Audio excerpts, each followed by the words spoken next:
Retour sur le plateau Equinox Soir, deuxième partie. C'est le temps du débrief, toujours en compagnie de Thomas Takou, Jonathan Batengene, Maître Fabien Kenyé et Maître Barista Kamwa Limen. Une fois n'est pas coutume, nous allons réserver la deuxième partie de débrief du professeur Mendozé et boucler d'abord avec cet fameux article 66.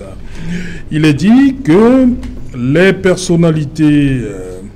vous dites, Barista Kamwa Limen, yes, que toutes ces personnalités, président de la République, Premier ministre, membres du gouvernement et assimilés, les présidents et membres du bureau de l'Assemblée nationale, présidents et membres du bureau du Sénat, les députés, les sénateurs, tous détenteurs d'un mandat électif, les secrétaires généraux des ministères et assimilés, les directeurs des administrations chargés de l'assiette, du recouvrement et du maniement des recettes publiques, tous gestionnaires du crédit et des biens publics doivent faire une déclaration de leurs biens. C'est impératif. Oui. Ils doivent faire déclaration de leurs biens et avoir au début et à la fin de leur mandat leur fonction. Yes, Serge Alain, when you go on when you read this text, you discover that it's even in error that we think that we need a degree of application. Oui. The law does not say that you need a degree in this particular instance. Voilà pour cette... Because where it comes in 66, the second paragraph, it says, the other categories of persons to whom the provision of this article shall apply and the conditions of implementation thereof shall be determined by a law. Voilà. This does not concern, it means les autres, c'est automatique. The first paragraph, the President of the Republic, the Prime Minister, it is automatic from the day that this constitution became into force. They were supposed to have been declaring. And so if the Parliament has gone to come up with a law giving the impression that they needed a presidential decree to, it is wrong. Look, if you go to section 42, sub 2 and 52, 42 sub 2 and 52, let's get there, you will see that when it is expressly written, like 42 sub 2, the organization, functioning, composition and duties of the court of appeal and judicial, administrative and lower audit bench, as well as the conditions of referring matters to them and the procedure applicable before them shall be laid down by a law. Voilà. That one is clear.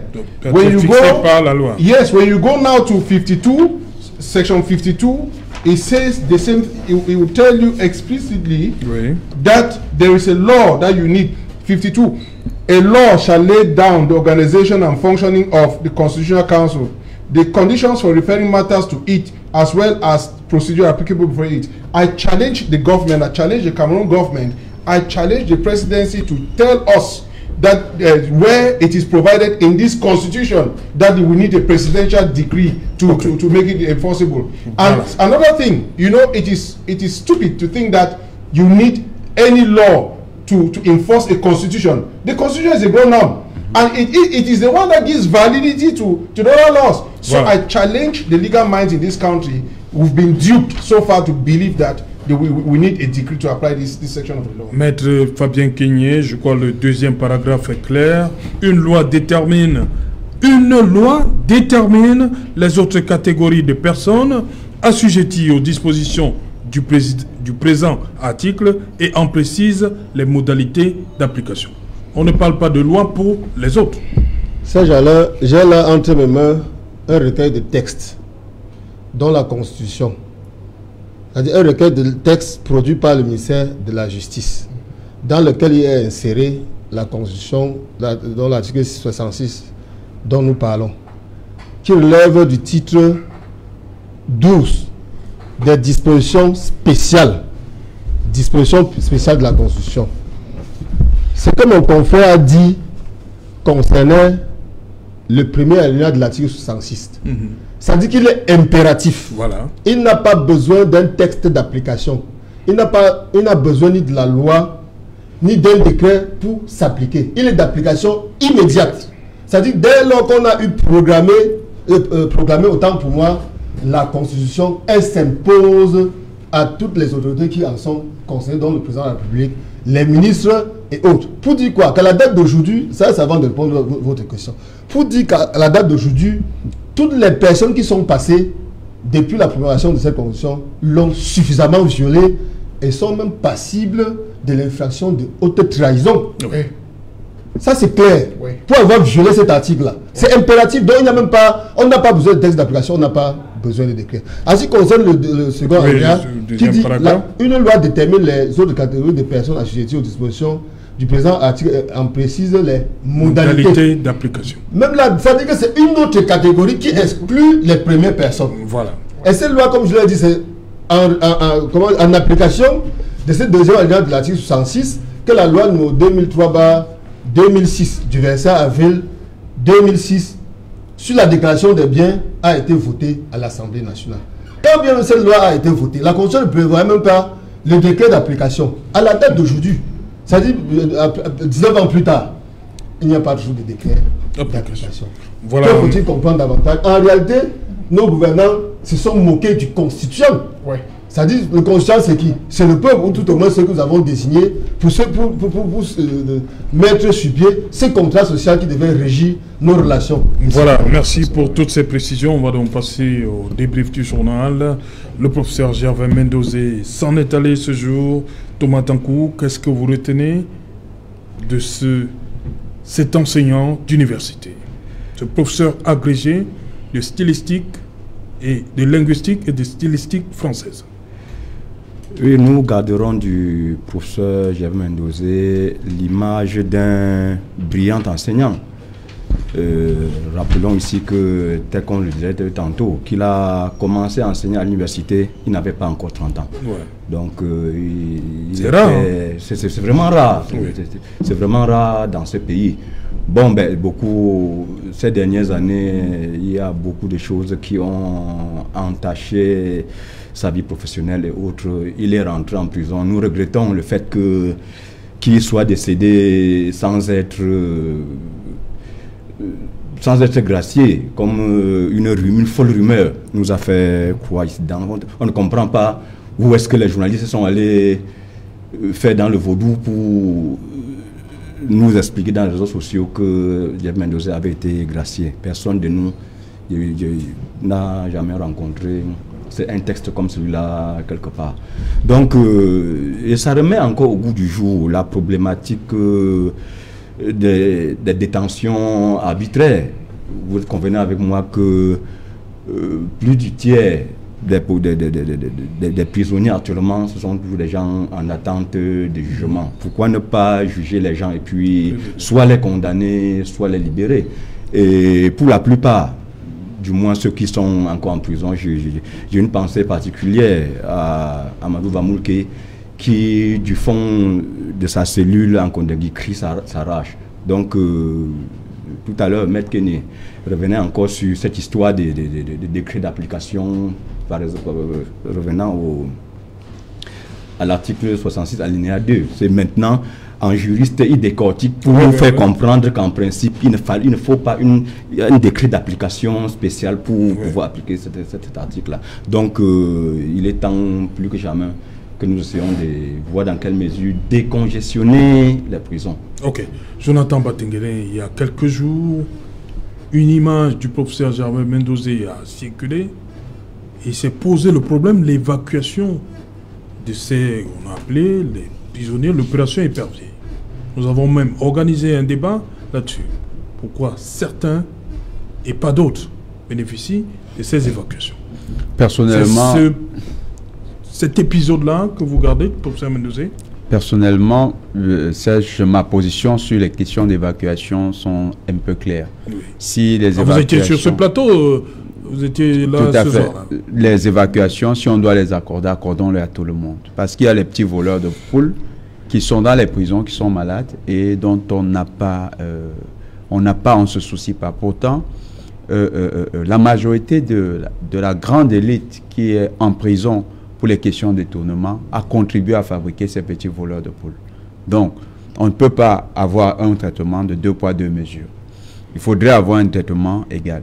Mais je préfère retenir du professeur Gervais Mendozé l'image d'un musicologue de haute volée qu'on a eu dans ce pays. Quand on était tout petit, on a tous suivi Asimba. Du moins ceux qui étaient de ma génération, on a suivi Asimba. On a vu aussi un professeur qui était un peu à l'avant-garde sur les questions de mœurs, de la déliquescence des mœurs. Il s'est préoccupé de cette question. Il a même animé une émission sur le sujet. Il a travaillé davantage dans l'expansion de l'art et la promotion de l'art. On se souvient que le théâtre, le cinéma, à travers la chaîne nationale, a connu une certaine épopée avec le professeur Gervais Mendozé. Il a développé une petite classe d'artistes. D'ailleurs, Thierry Ntama, qui est aujourd'hui l'une des figures du cinéma camerounais, est un des fruits du travail du professeur Gervais Mendozé. Donc, c'est cette image que je retiens de lui. Ça a été un artisan. Et comme tout homme, il est imparfait. Il a eu des moments de difficulté. La prison qu'il a faite, qu'il a dû endurer à la fin de sa vie et dans laquelle finalement il est mort, que vraiment la terre de nos ancêtres lui soit légère. Cette prison, c'est aussi la preuve que la vie humaine n'est pas toujours faite que de haut.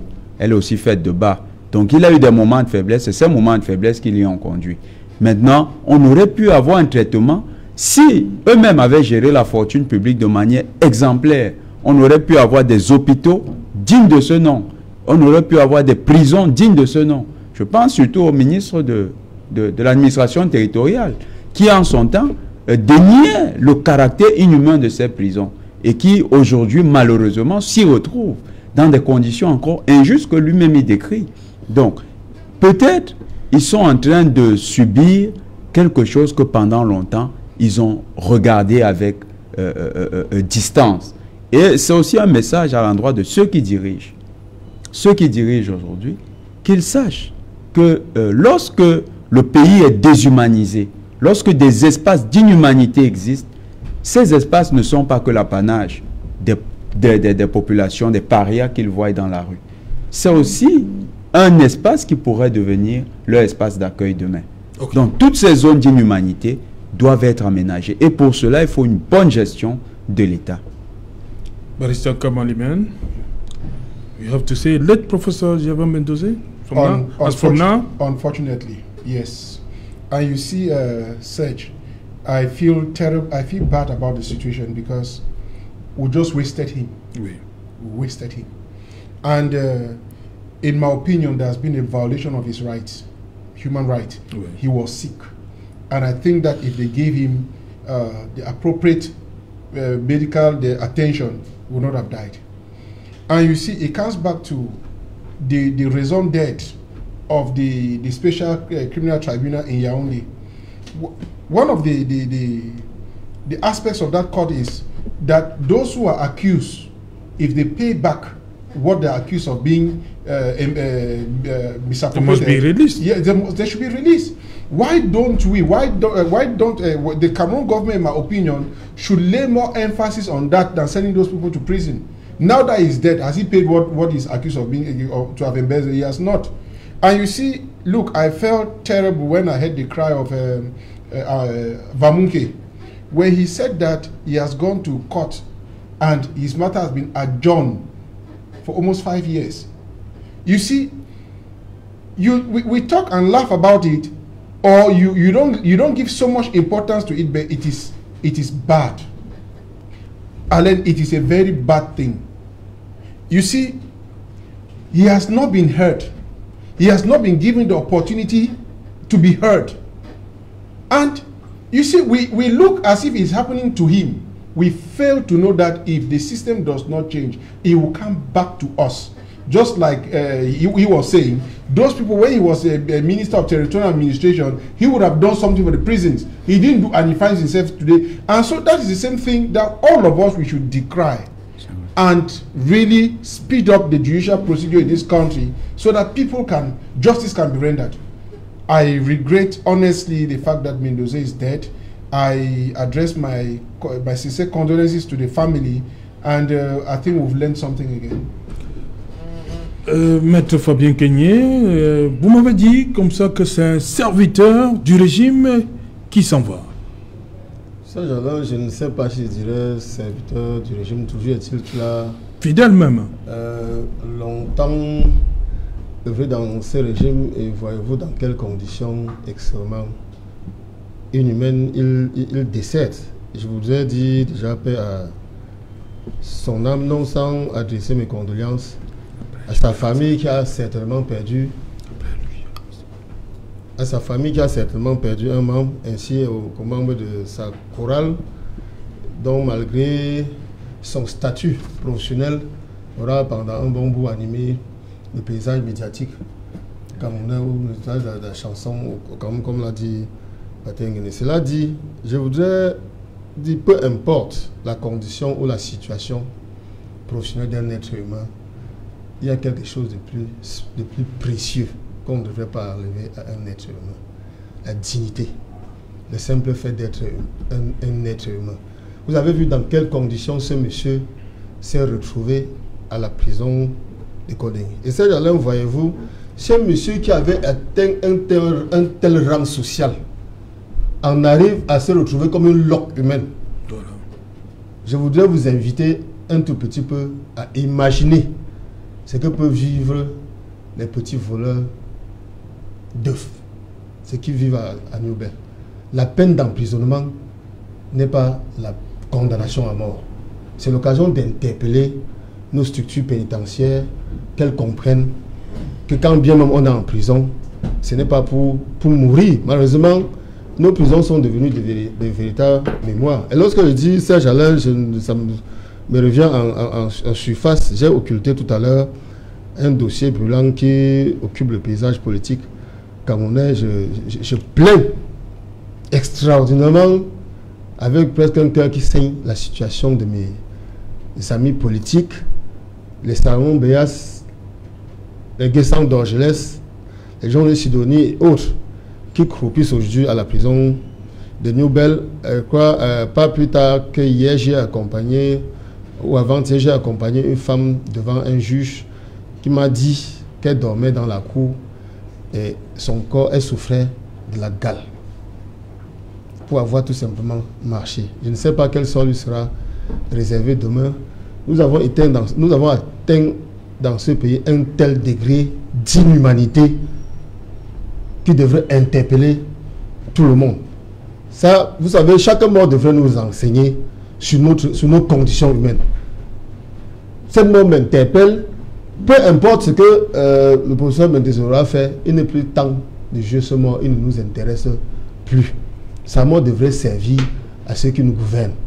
Nous autres vivants, qui avons la chance de respirer encore, nous devons interpeller nos autorités par rapport aux conditions inhumaines dans lesquelles sont aujourd'hui les autres détenus, au rang desquels mes amis politiques que je défends nuit et jour et pour lesquels j'ai même pratiquement perdu le sommet et qui croupissent du fait de la dénonciation, n'est-ce pas, de la mauvaise gouvernance dont l'article 66, l'inapplication de l'article 66 de la Constitution qui nous a réunis autour de cette table est l'une des causes principales.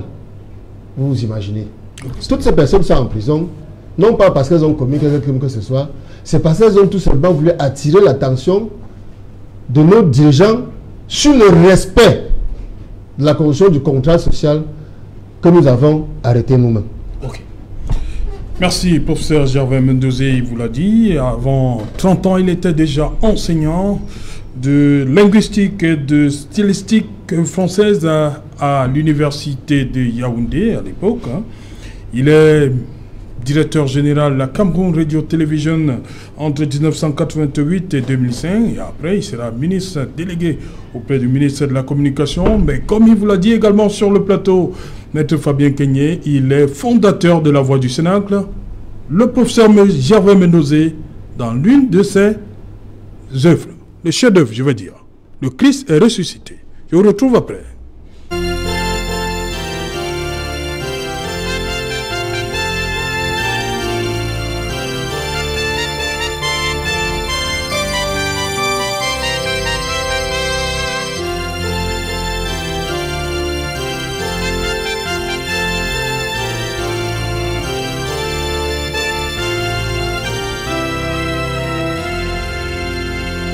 Le Christ est ressuscité.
Reposez en paix, professeur Gervais Mendozé. Salut, prof.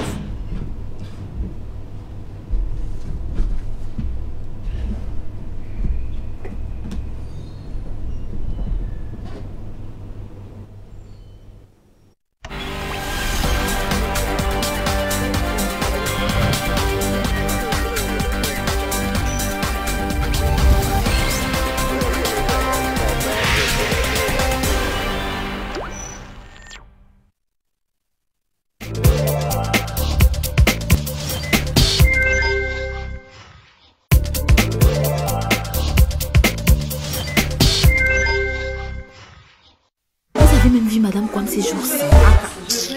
Maman, je l'ai vue au marché l'autre jour. J'ai failli ne pas la reconnaître. Elle est devenue belle. Et maman.